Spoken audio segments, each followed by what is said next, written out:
Bank से पैसे जमा करने और निकालने का नहीं, प्राइमरी, सेकेंडरी और मल्टीपल बैंकिंग सर्विस का सिस्टम आज सिंपल वीडियो में समझेंगे। यहाँ पे टॉपिक है primary service. There are two types of service, primary and secondary. First हम प्राइमरी सर्विस की बात करते हैं। इसमें लिखा है एक्सेप्टेंस ऑफ डिपॉजिट। डिपॉजिट को एक्सेप्ट करता है। सिंपल है, बच्चा भी जानता है कि बैंक मेनली क्या होता है भाई। जो भी पैसे हम जमा करते हैं बैंक में जमा करते हैं, साफ साफ यहाँ लिखा हुआ है।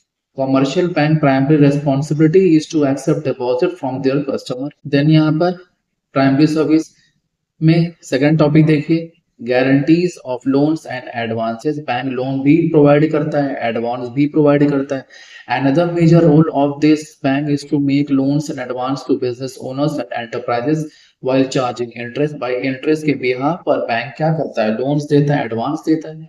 प्राइमरी हो गया है। सेकेंडरी की बात करते हैं। यहाँ पे सेकेंडरी में क्या होता है, ये देखिए, कैश क्रेडिट। ये क्या होता है भाई, कैश क्रेडिट क्या होता है, देखिए एक सिंपल लैंग्वेज में समझाते हैं आपको। इस टॉपिक के अंदर होता क्या है, इस कॉन्सेप्ट के अंदर बैंक आपका एक अकाउंट ओपन करता है और उसमें for example 5 lakh rupees deposit कर देता है, ठीक है ना, कस्टमर के कहने पर, ठीक है ना। साफ साफ लिखा है, cash credit is like an overdraft facility, ठीक है ना, ये चीजें। अब यहाँ पर आप एग्जाम्पल देख लो, ये देखिए, अब ये देखिए example.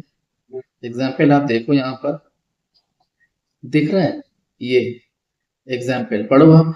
A business gets a cash credit limit of rupees 5 lakh from their bank. 5 lakh rupees क्या किया, आपके अकाउंट में ट्रांसफर कर दिए बैंक के अकाउंट में। If they use only 2 lakh they will pay interest only 2 lakh, not 5 lakh rupees. तो अगर आपने 5 लाख की जगह 2 लाख रुपीज ही यूज किए तो आपको इंटरेस्ट 2 लाख पर ही पे करना पड़ेगा, not a 5 lakh rupees. Simple concept यहाँ पर है। तो इस कॉन्सेप्ट को हम क्या नाम देते हैं, कैश क्रेडिट।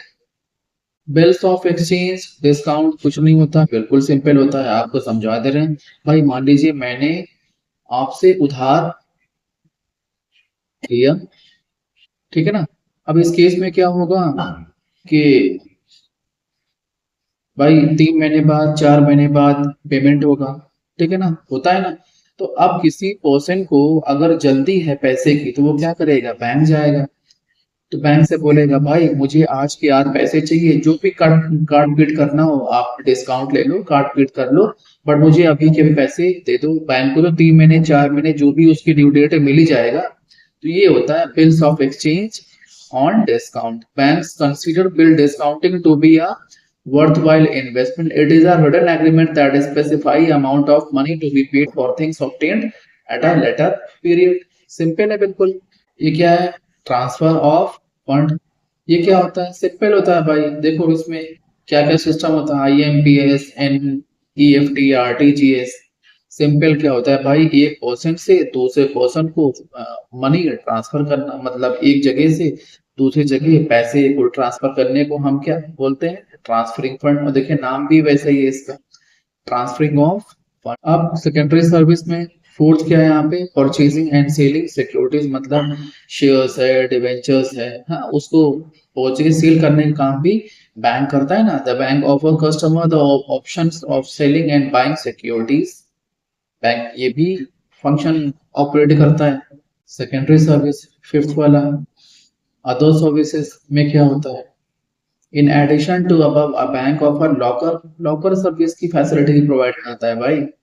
एक और क्या होता है यहाँ पर, ई बैंकिंग, मतलब इलेक्ट्रॉनिक बैंकिंग। ये लिखा है ना इलेक्ट्रॉनिकली, है ना। तो ये सर्विस भी बैंक प्रोवाइड करता है। इसके कुछ बेनिफिट्स होते हैं, देख लीजिए। Performance any virtual banking function and availing any of banker services by connecting to the bank's website via and internet. By internet के थ्रू बैंक ये सर्विस अपने कस्टमर को प्रोवाइड करता है, जिससे घर बैठे आप e banking facility. E banking में देखिए, performing any virtual banking function and availing any, बस वही चीज है, इलेक्ट्रॉनिकली यहाँ मैंने बना दिया एक अलग से। बेनिफिट की यहाँ बात हो रही, benefit to e banking to customer, मतलब कस्टमर को ई बैंकिंग के क्या बेनिफिट्स मिलते हैं। E banking provides 24 hours a day, ये देखिए साफ साफ लिखा हुआ है।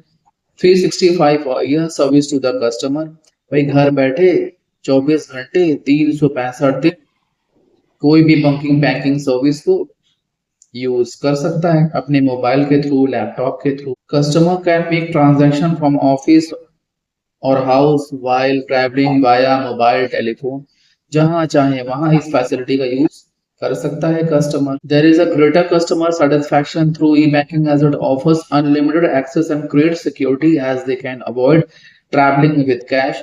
भाई हम कैश को यहाँ से वहां ट्रैवल करेंगे तो उसमें थोड़ा सा रिस्क होता है ना, ये चीजें हैं। तो रिस्क से बचने के लिए भाई बैंक ने डिफरेंट टाइप्स की फैसिलिटीज प्रोवाइड करनी होती है अपने कस्टमर को। Benefit to e banking to bank, अभी तक क्या पढ़ा हमने? Benefit to e banking to customer. अब हम ई बैंकिंग का बेनिफिट बैंक को कैसे मिलता है? E banking lowers the transaction cost. भाई आप सोचो, ज्यादा से ज्यादा लोग अगर बैंक में जाएंगे तो उसका ट्रांजैक्शन कॉस्ट तो बढ़ेगा ना। हाँ, भीड़ भाड़ ये वो सब इतना आसान नहीं होता है। तो जब लोग घर बैठे, ऑफिस बैठे, कार में बैठकर उनको ये फैसिलिटी प्रोवाइड हो रही है तो फिर सेकंड देखिए, load on branches can be reduced by establishing centralised database. भाई सिस्टम की हेल्प से, कंप्यूटर की हेल्प से ये फैसिलिटी बैंक प्रोवाइड करता है अपने कस्टमर को, जिससे भीड़ भाड़ कम हो जाती है और ब्रांच का जो लोड होता है वो भी साफ साफ लिखा है, लोड ऑन ब्रांचेस। भाई ज्यादा भीड़ भाड़ माथा पच्ची करने से क्या फायदा, ठीक है ना? तो लोड ही तो कम होता है बैंक का, तो बैंक को फायदा मिलता है, benefit of the bank. E banking provide competitive advantage to bank, adds value to the banking relationship.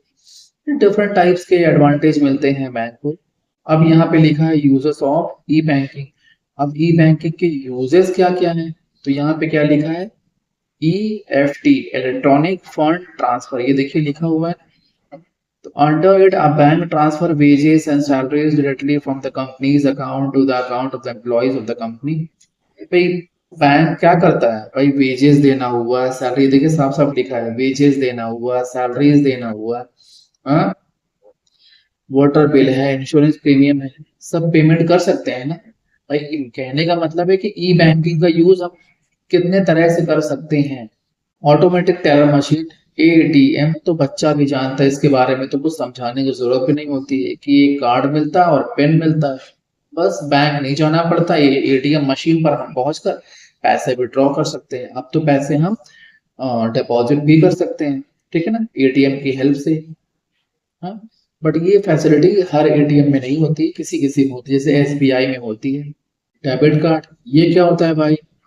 भाई आप हॉस्पिटल में जाओ, आपको दवा का पैसा कटवाना हो, हाँ, तो अपना डेबिट कार्ड दोगे तो आपके अकाउंट में जितने पैसे हैं उस बेस पर वो जो भी दवा का बिल हुआ है, मेडिसिन का, वो पैसे कट हो जाएंगे। कहने का मतलब ये, डेबिट कार्ड का मतलब आपके अकाउंट में पैसे होने चाहिए, ठीक है ना, ये चीजें। क्रेडिट कार्ड, ये क्या होता है भाई?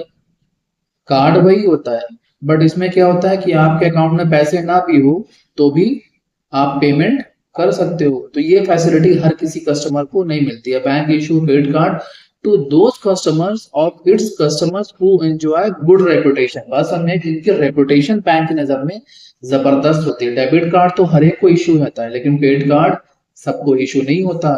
टेली बैंकिंग, ये क्या होता है भाई? एक कॉल करने वाली होती है, जैसे ये देखिए, ये कॉल करती है कि सर आपके अकाउंट में ये आपका ट्रांजैक्शन हुआ है, हाँ, अगर आप कहें तो आपका अकाउंट ब्लॉक कर दे, मतलब अगर जरूरत समझते हैं तो। Under this facility a customer can get information about account balance और any other information about the latest transaction of the phone, ये चीजें हैं।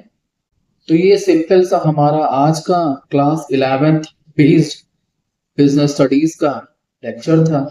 अगर वीडियो लेक्चर आपको अच्छा लगा हो तो please please please subscribe my channel and join my Telegram channel also. Thank you.